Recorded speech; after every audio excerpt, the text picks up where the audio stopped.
السلام علیکم ورحمۃ اللہ وبرکاتہ۔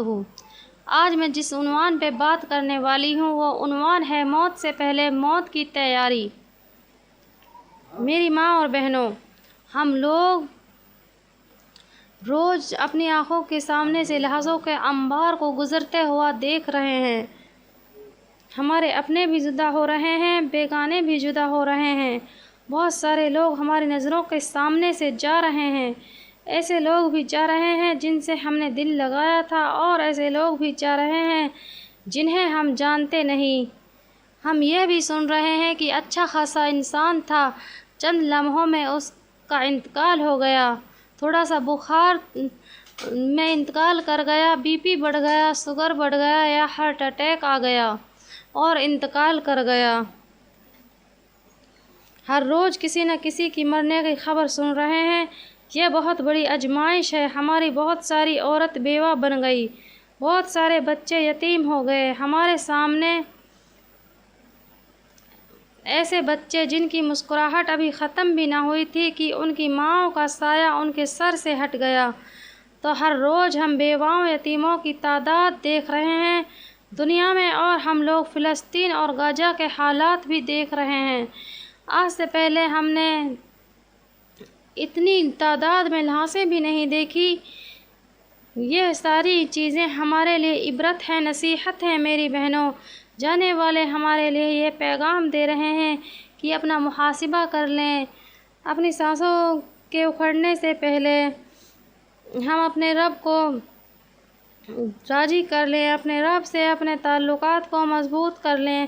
سانسوں کے نکلنے سے پہلے تم حقیقی مسلمان بن جاؤ۔ تمہاری سانسیں نکلنے سے پہلے تم جنت میں جانے کی فکر کر لو۔ سانسیں نکلنے سے پہلے جہنم سے بچنے کی فکر کر لو۔ تمہاری سانسیں نکلنے سے پہلے تم اس کتاب کو دیکھو۔ سانسوں کے جسم سے نکلنے سے پہلے تم اس کتاب کو دیکھو جسے ہدایت کہا گیا۔ سانسوں کے جسم سے نکلنے سے پہلے تم یہ دیکھو کہ تم حرام کاموں میں ملوث تو نہیں ہو۔ سانسوں کے نکلنے سے پہلے تم یہ دیکھو کہ اللہ تعالیٰ کے حقوق ہوں یا بندوں کے حقوق ہوں، باقی تو نہیں ہیں۔ سانسوں کے نکلنے سے پہلے تم یہ دیکھو کہ شرک اور بدعت جیسے کبیرہ گناہوں میں ملوث تو نہیں ہو۔ سانسوں کے نکلنے سے پہلے یہ دیکھو کہ اللہ کے رسول صلی اللہ علیہ وسلم کے قانون تمہارے گھروں میں نافذ ہیں۔ اسی طرح بہت سارے پیغامات ہمیں دیے جا رہے ہیں۔ میری ماں اور بہنوں، لمحہ لمحہ چوکنا رہنے کا وقت آ گیا ہے۔ نہ جانے صبح میں، شام میں، رات کے اندھیرے میں یا دن کے کسی لمحے میں ملک الموت ہمارے گھر کے دروازے پر دستک دے دے، اور بنا بتائے وہ ہمارے گھر چلے آتے ہیں۔ ہمیں کوئی اطلاع نہیں ملتی، ہمیں تھوڑی دیر کی مہلت نہیں ملتی کہ ہم اپنے رب سے توبہ استغفار کر لیں۔ ہمیں تھوڑی دیر کی مہلت نہیں ملتی کہ ہم ایکٹیو ہو جائیں۔ جب وہ آتے ہیں تو ان کا کام ہوتا ہے جسم سے روح کو نکالنا اور جانا۔ وہ کسی کی نہیں سنتے۔ تو ہر روز ہم لوگوں کو مرتا ہوا دیکھ رہے ہیں۔ اس ماحول میں کیا کرنا چاہیے؟ ایک طرف غم کے پہاڑ ٹوٹے ہوئے ہیں اپنوں کی جدائی کے، ایک طرف ہماری بیماریاں ہمیں موت کے منہ میں دھکیلنے کو تیار ہیں، اور ایک طرف گھر کی ذمہ داریاں ہیں، اور ایک طرف عبادتوں کا بہت بڑا بوجھ ہے ہمارے اوپر۔ آخر کیا کریں اس ماحول میں؟ مرنے والوں کا غم منانے بیٹھ جائیں؟ کیا ان صدموں میں اللہ تعالیٰ کو بھول جائیں کہ اللہ تو نے ہمارے ساتھ ایسا کیوں کیا؟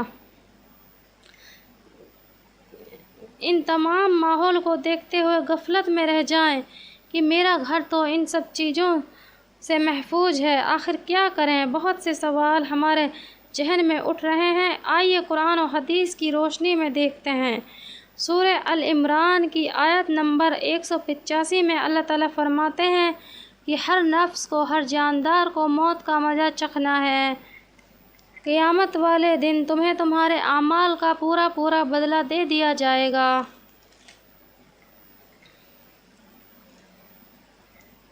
میری ماں اور بہنوں، اس آیت میں اللہ تعالیٰ نے ایک ایسی ریئلٹی کا ذکر کیا ہے، ایک ایسی حقیقت کا ذکر کیا ہے۔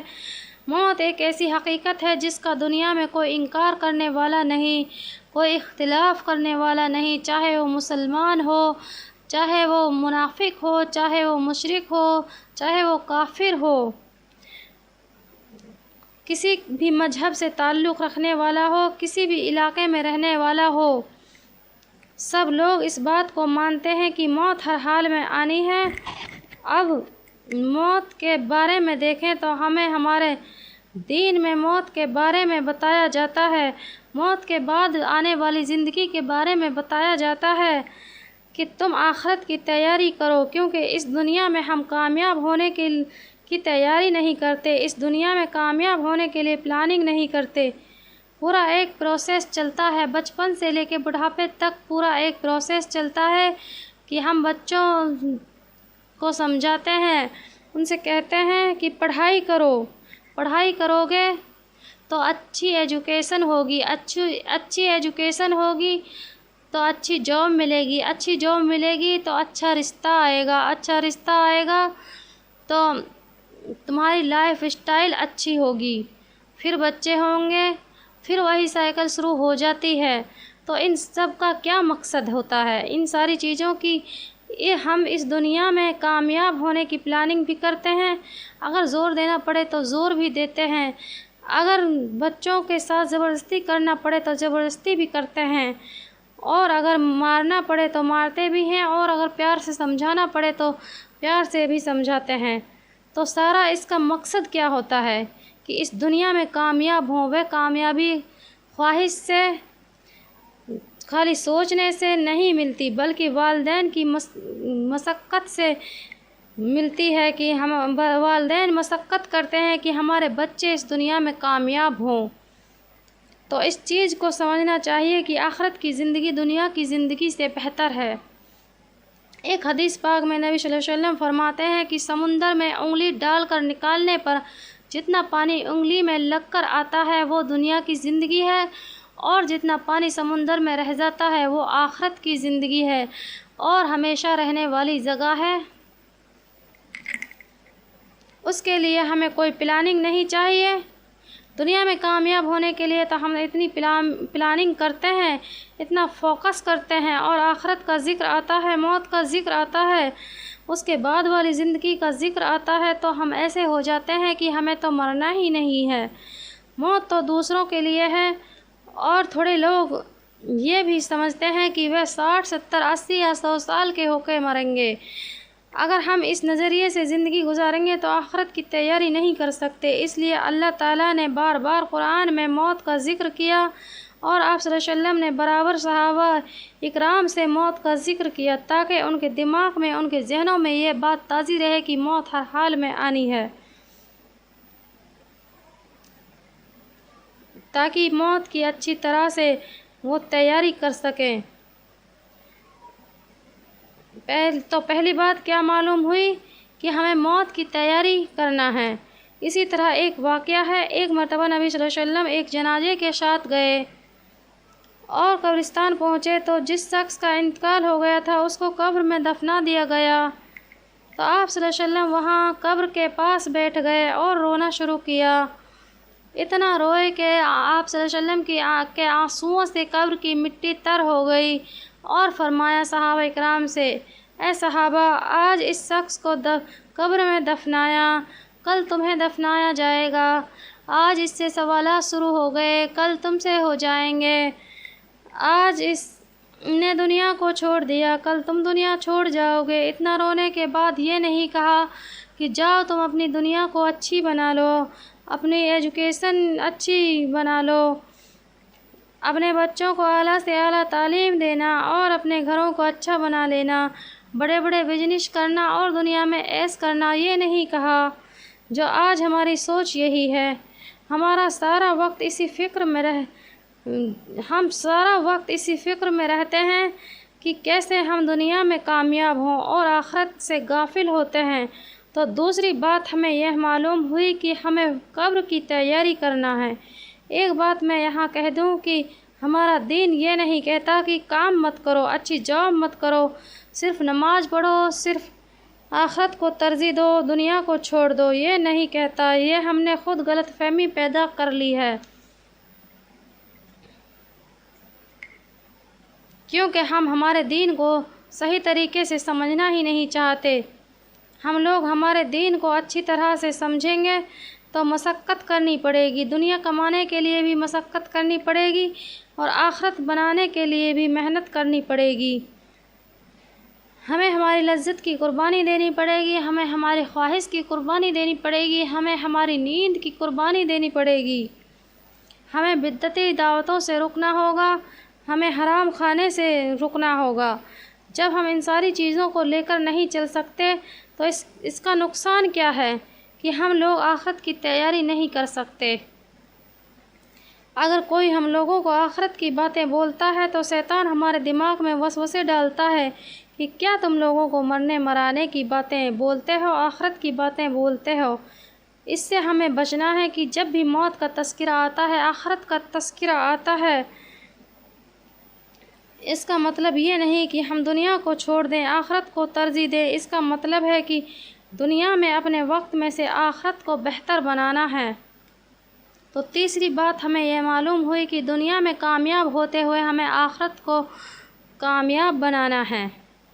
اسی طرح ایک واقعہ ہے، ایک مرتبہ نبی صلی اللہ علیہ وسلم نے صحابہ سے سوال کیا، اے صحابہ، مومنین میں سب سے سمجھدار کون ہے؟ صحابہ رضی اللہ عنہ نے جواب دیا کہ اللہ کے رسول صلی اللہ علیہ وسلم آپ ہی بتا دیجئے سمجھدار کون ہے۔ تو اس سوال کو میں آپ لوگوں سے پوچھوں کہ سمجھدار کون ہے تو کیا نام آئیں گے؟ وہ نام آئیں گے جو سوشل میڈیا کے اسٹارز ہیں۔ آپ صلی اللہ علیہ وسلم نے فرمایا، جو موت کو کثرت سے یاد کرتا ہے اور آخرت کی خوب اچھی طرح سے تیاری کرتا ہے۔ تو آپ صلی اللہ علیہ وسلم نے عقل مند اور سمجھدار کس کو کہا؟ کہ جو شخص موت کو کثرت سے یاد کرتا ہے۔ اور ایک بات میں کہہ دوں کہ سب سے زیادہ غفلت میں ہم کیوں رہتے ہیں کہ ابھی موت نہیں آئے گی۔ یہ اتنا بڑا دھوکہ ہے کہ جو لوگ موت کی تیاری کرنا بھی چاہتے ہیں، اس غفلت نے، اس لاپرواہی نے انہیں دھوکے میں رکھا۔ اللہ تعالیٰ قرآن مجید میں فرماتے ہیں، سورہ انبیاء کی آیت نمبر 1 میں، لوگوں کے حساب کا وقت قریب آ چکا ہے اور وہ ابھی بھی غفلت میں ڈوبے ہوئے ہیں۔ اللہ سبحانہ وتعالیٰ کہہ رہے ہیں کہ ان کے حساب کا وقت قریب ہے۔ تو پانچویں بات ہمیں یہ معلوم ہوئی کہ موت کسی بھی وقت آ سکتی ہے، تو ہمیں موت کی تیاری کرنا ہے۔ سوال یہ ہے کہ موت کی تیاری کیسے کریں اور کیا کریں؟ تو سب سے پہلی چیز یہ ہے کہ ہمیں شرک اور بدعت جیسے کبیرہ گناہوں سے بچنا ہے اور اس کے بعد دعا کرنا ہے، اے اللہ تو ہمیں ایمان والا بنا، ایمان پر ثابت قدمی عطا فرما اور موت کے وقت ہمیں کلمہ طیبہ لا الہ الا اللہ محمد الرسول اللہ پڑھنے کی توفیق عطا فرما۔ اور اس کے ساتھ ساتھ یہ بھی دعا کرنی ہے کہ قبر میں منکر نکیر کے سوالات ہم پر آسان فرما، ان تمام منزلوں میں ہمیں کامیابی عطا فرما۔ اس کے بعد زندگی میں ہمیں ایسے کام کرنے ہیں جس کا اجر و ثواب ہمیں مرنے کے بعد بھی ملتا رہے۔ وہ کون سے کام ہیں؟ صحیح مسلم کی حدیث ہے، نبی صلی اللہ علیہ وسلم فرماتے ہیں کہ جب انسان مر جاتا ہے تو اس کا سب کچھ ختم ہو جاتا ہے، لیکن 3 چیزوں کا اجر و ثواب اسے مرنے کے بعد بھی ملتا رہتا ہے۔ وہ 3 چیزیں کیا ہیں؟ پہلی چیز ہے صدقہ جاریہ، دوسری چیز ہے کسی کو دین کا صحیح علم سکھانا، تیسری چیز ہے نیک اولاد۔ پہلی چیز ہے صدقہ جاریہ۔ صدقہ جاریہ سے کیا مراد ہے؟ صدقہ جاریہ ایسی چیز جیسے آپ نے کہیں کنواں کھدوا دیا یا آپ نے کہیں مسجد بنوا دی، تو ایسے کاموں کا ثواب ہمیں مرنے کے بعد بھی ملتا ہے۔ دوسری چیز ہے کسی کو دین کا صحیح علم سکھانا، جیسے آپ کسی مدرسے کے بچے کی ذمہ داری لے لیں اور وہ جتنا علم سیکھے گا اور اس کا ثواب آپ کو بھی ملے گا۔ اسی طرح جیسے آپ نے کسی کو عربی پڑھوائی، قرآن پڑھا دی، کسی کو دعا سکھا دی، تو اس کا ثواب بھی آپ کو مرنے کے بعد تک ملتا رہے گا۔ اسی طرح تیسری بات ہے نیک اولاد۔ نیک اولاد سے مراد ہے شرک اور بدعت جیسے کبیرہ گناہوں سے بچتی ہو، وہ والدین کے حق میں دعا کرتی ہے تو اس کی دعا والدین کے حق میں قبول ہوتی ہے، اس کا ثواب ہمیں قبر میں ملے گا۔ تو یہ تھا آج کا میرا عنوان۔ آخر میں اللہ تعالیٰ سے دعا ہے کہ اللہ تعالیٰ ہم تمام سے راضی رہے اور ہمیں عمل کرنے کی توفیق عطا فرمائے۔